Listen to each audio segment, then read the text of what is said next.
Hi there, welcome to this week's weekly Forex forecast. It's Monday the 31st of January. Now, in order to access this weekly forecast that we put out to all our members and followers, head over to Forexsignals.com website. You see the landing page there with that handsome looking chap. Scroll right down to the bottom and you'll see all our bells and whistles that we offer absolutely free to anyone that wants to step along. And you see Forex forecast, click on that tab there and up will come this landing page. Enter your details in there, your email address and so forth, and we'll send this directly to your inbox the moment it has been released. Alternatively, of course, you can just access it here as well on the web page. But there, for faster receiving of it, hit your details in there. So what are we looking at this week? Okay, we've got a really busy week this week in terms of central bank rate decisions. We'll discuss that more in a moment when we get on to the charts. But it is indeed quite a busy week. The central banks are basically eyeing the global rampant inflation numbers that we're seeing across the globe. We've got rate decisions out of Australia, the United Kingdom, Europe as well, all on the heels of FOMC last week. You remember the US dollar has been on a massive grind higher in recent times. Is this coming to an end? We shall see. What are we looking at this week? Okay, let's have a look. Max is looking at the tech stocks again this week. Slightly bullish on tech stocks is Max. We're coming into a level of resistance. He's looking at a potential breakout to the upside and then he'll be targeting higher levels to the next level of resistance, which could be up there at around the 15,600 level. That would be great if we get up there, certainly. So looking at the NAS100, I'm also looking at this dollar index, the DXY. I will discuss it and show you some charts in a moment. But basically, as I say, the dollar has been on this rampant move higher. Is it time that this is coming to an end? With all the other central bank rate decisions this week, possibly we'll see a pullback in the dollar this week. Go and check out my article there and check out the video straight after this. Now, Shane, a new member of our team, streaming throughout the US session as well. If you want to come and join that, make sure you do so. Basically, he's put out a commentary here, looking at every day in sequence, basically giving something to look at for the day ahead, a real great way to map out your weekly trading sessions. So make sure you get to see what is coming out. Real good overview of what's coming up in the markets. All right, let's jump onto the screens now, as I said, and look at the markets in more detail. Come on. Okay, so let's start off by looking at the momentum meter. As always, this doesn't predict the future, but it does tell us exactly where the money is flowing at the moment. And each coloured line here with the key here to the left hand side basically represents one of the currencies of the basket of 8. This is actually worked out on a moving average formula. I can discuss that at another time. If anyone's interested, just hit me up. Basically, you'll see here the green line. I actually coloured it green for the greenback. You can see the green line. The greenback has been particularly strong last week. As we've mentioned, the expectation of a number of rate hikes this year, 4 to 5 rate hikes being priced into the market. But this week, we're now seeing a bit of resistance coming into the US dollar. And the US dollar is giving back some of the ground. And what's happening, you'll see all the currencies here that are heading up. You've got the Australian dollar, you've got the euro, and you've got the British pound. These are the ones with central bank rate decisions this week. So maybe there's going to be a little bit of a shift in money flow to see some money flowing out of the US dollar into these commodities into these currencies where we're seeing rates moving. You'll see here the safe haven currencies. These are the low yielding currencies. These are where interest rates are pretty much at flat. This is the yen and the Swiss franc. They are again under pressure this week. This is the 4-hour chart. You can see they are the bottom of the pile. So the high beta, the high interest rate currencies are pushing up and the low interest rate currencies are pushing lower for now at least. Now let's have a quick look at the DXY. So this is the DXY. Now the DXY is an index. It's basically 6 major currencies pitched against the US dollar, put into an index, and here you'll see it. So you can see here from the lows of last year back to beginning of the year, and then again a double bounce, and around May the dollar has been in a steady incline. Now we're looking at this level. This is the weekly chart, remember. 97.40 was the high that we touched last week. If you look back to the left of the chart, it's quite a significant level. This is the level that we were bouncing off towards the middle of 2019 a few times. Then we broke through, came back down, and we basically challenged it within 1 week, and then only spent about a week below that line, this resistance line, and then up again. And when we finally broke through at the beginning of last year, we stalled and then put in this big move to the downside. And then we came up at the double bottom and off we went again. So now we're at this level of resistance, weekly resistance. One of the reasons why I'm pitching this week for maybe a consolidation of the US dollar strength, as I said, it's been the net long dollar positions, well, basically the highest it's been this year of traders with long positions in the US dollar. Maybe it's time for a bit of profit taking in the US dollar. So maybe you see the dollar come under pressure this week. Now, of course, if you are going to be selling the dollar, it's basically best advised to be buying a currency against the US dollar that's looking strong. And as we saw there on the momentum meter, the strong currencies, basically the British pound, Australian dollar, and the euro, are the strongest currencies out there at the moment. Let's have a quick look at the euro against the US dollar. Then we'll have a quick look at the pound against the dollar, and then we'll look at the economic calendar. Okay, so this is the daily chart in the euro against the US dollar. Okay, you can see we broke through the low, the structural low there, the structural support zone last couple of weeks ago. And last week we put in what we call a doji candle. Now, doji candle is basically a candle that opens and closes at about the same price, and it represents indecision. Basically, the markets are undecided.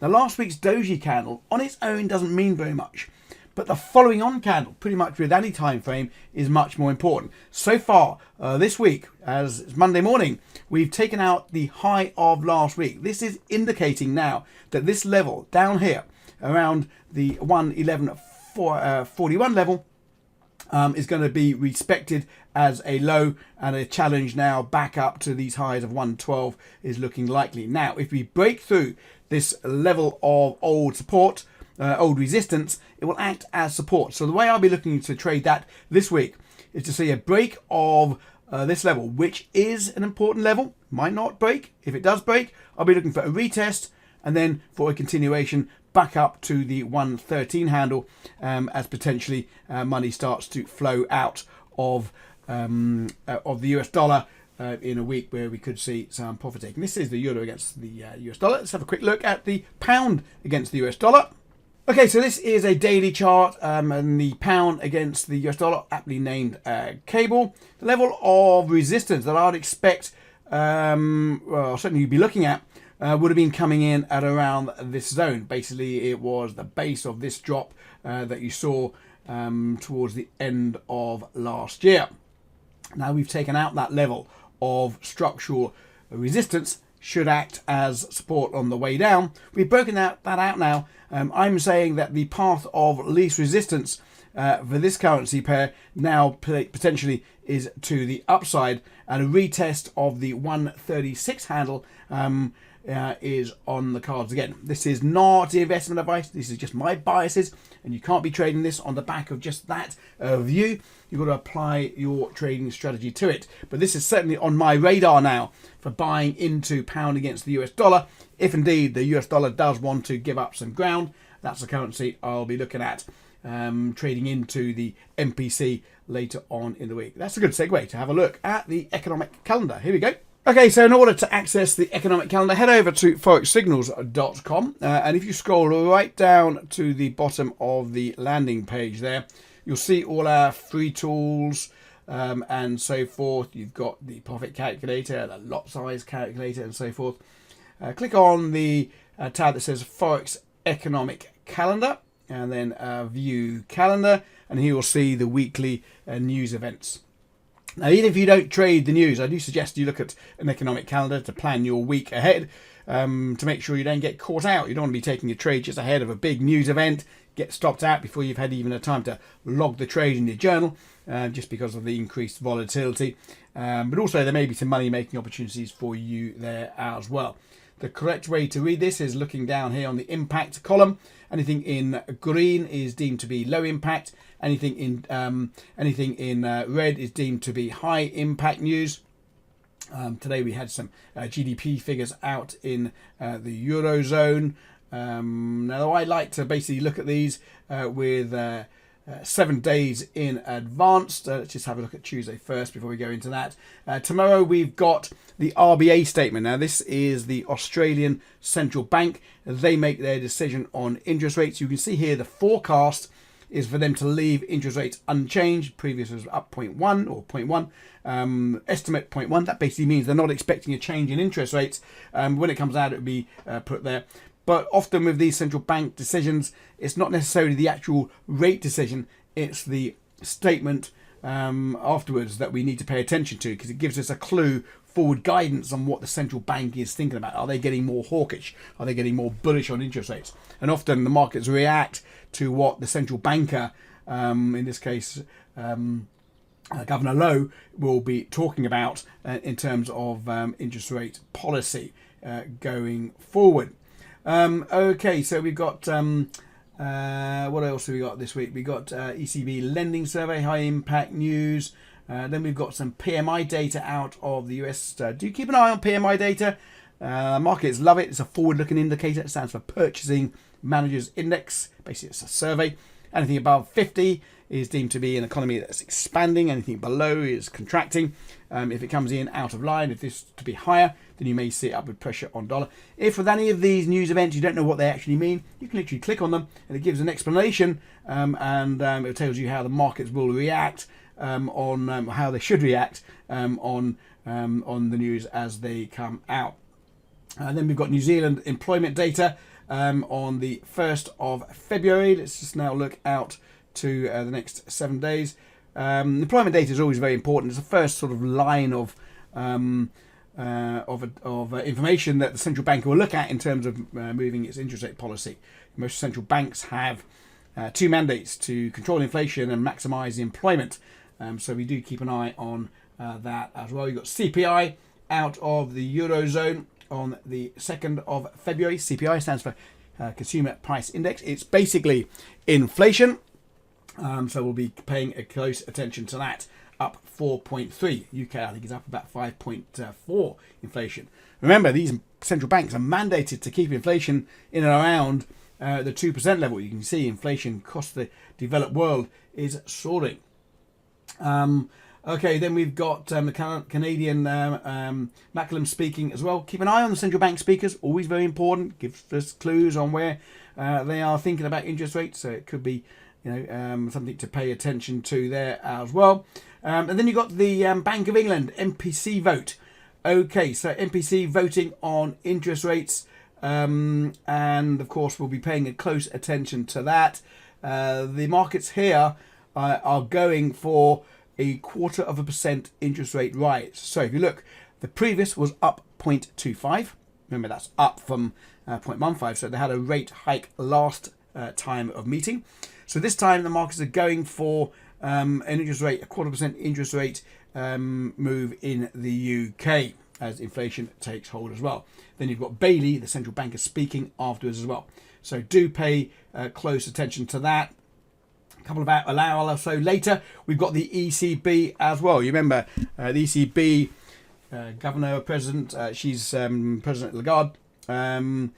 Pretty much has been saying that they're not moving interest rates anytime soon, but the upward pressure you're seeing in interest rates on inflation and so forth, you may see a bit of a shift in that. Certainly, as it comes to tightening of asset purchasing and so forth. So we do pay close attention to that. The markets are certainly getting a little bit more sort of optimistic, or hawkish, I should say, about what's coming out of the Eurozone. Remember, all central banks around the world, they're all fake, they're all plagued with this rampant inflation as well.